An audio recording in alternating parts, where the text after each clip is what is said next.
فقط 2% از مردم جهان میتونن این تست رو درست انجام بدن. میخوام یه آزمایش کوچیک کمی سخت انجام بدم که حسابی ذهنت رو به چالش بکشه. این تست نشون میده که حافظه تصویری چقدر قویه. یه لحظه غافل بشی تمومه. این 5 جهت رو فقط همین الان نگاه کن، نه تکرار کن، نه حفظشون کن، فقط سعی کن ثبتشون کنی و نگاهش کنی. چشمتو ببند و سعی کن هر کدوم از این جهت‌ها فقط توی ذهنت حک بشن.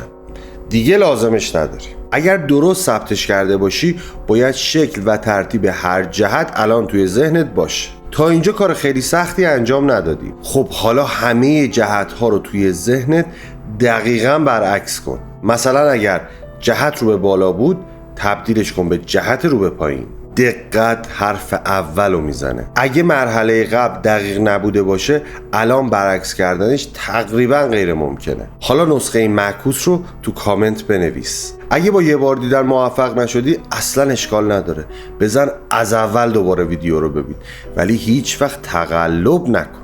این تمرین یه جورایی میزان تسلط روی حافظه تصویری و نظم ذهنی رو مشخص میکنه. اگر از اکسپلور ما رو میبینی یه سر به پیجمون بزن که توش پر از محتواهای تقویت ذهنه. پس من نادر مدیر هستم و اینجا بلند فکرانه، جایی که ما با هم تلاش میکنیم با یادگیری مهارت‌های زندگی بهتر زندگی کنیم. چاکریم.